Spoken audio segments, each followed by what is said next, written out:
Hi, Jay from Neat here. We're just going to talk about the new release. Now, this has basically got some big new updates, and we'll take you through those one by one. What we'll do is we'll kind of walk through the showroom here towards the big room where we've got some of it set up. The first thing is we're going to talk about, this is the big migration for all of the bars, boards and pads to Android 13. So what happens is when these devices update, either automatically or manually, it puts a provision rebuild on. So what it does is it puts the new firmware on there with lots of the new features. But what happens is that's still Android 10. What happens is between 1 and 5 AM, that's where we then migrate the devices to Android 13.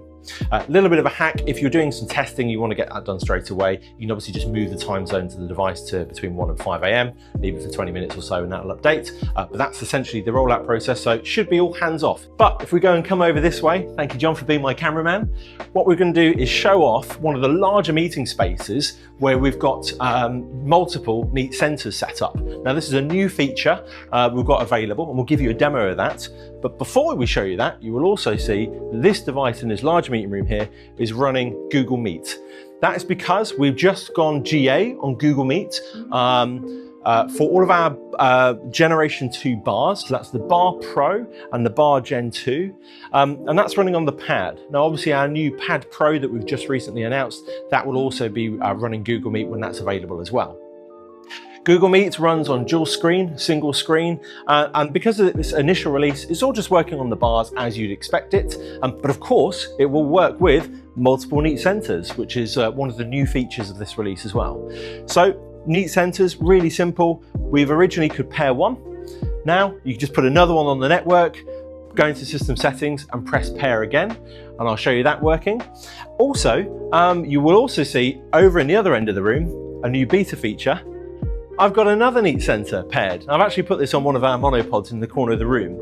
These could be going all the way down the room, but in this case, we've got it set up as Neat Focus, so that when I stand in that part of the room, it'll come up as a presenter. We'll show you a little bit more detail on the new layout of Neat Focus in a bit more in-depth video, because you can get very clever here and use Neat Focus to either show certain people with more estate on the screen, depending on where they're sitting in the room, or you can have those extra lenses composited into the main gallery view for Neat symmetry.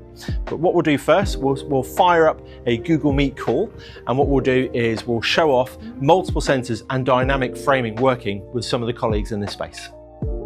So here we are dialed into a Google Meet call, and we now have two Neat sensors set up in this room. So we set this up just like we did the other Neat sensor beforehand. Just one Neat sensor worked fine with pairing over the network.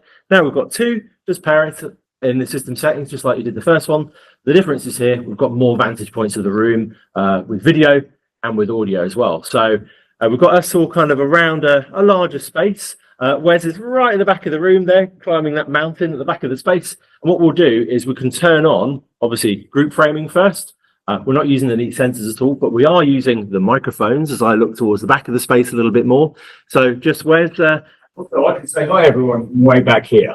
Yeah, absolutely. Sounding great, I'm sure. Right, but what we'll do now as well, we'll turn on our individual framing, and you'll see the individuals will start to find the best shot of us wherever we're looking around the space. So here we've all got our individual cells, and this is the new dynamic framing feature.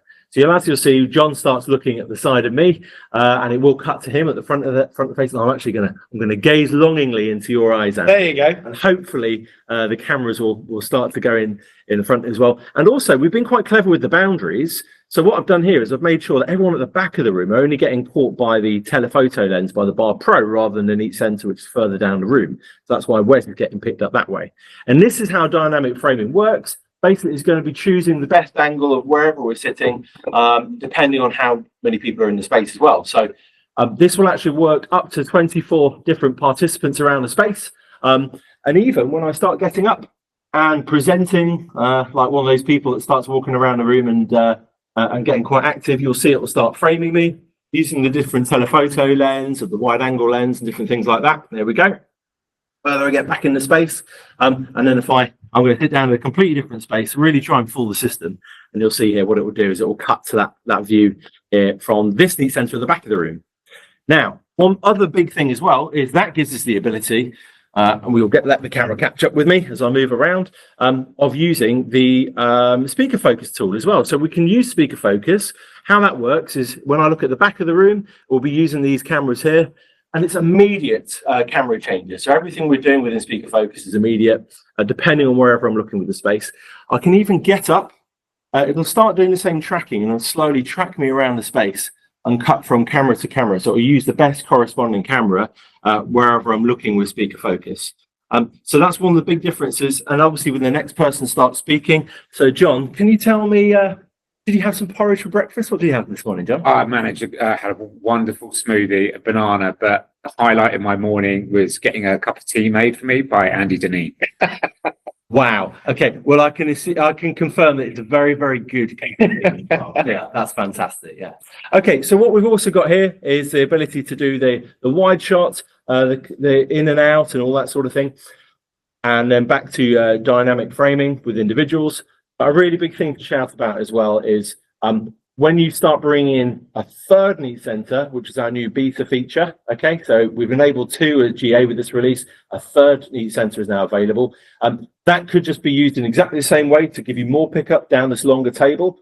Or what we could be doing is having one of them set up as a neat focus device. And we'll go into that a little bit more detail in another video.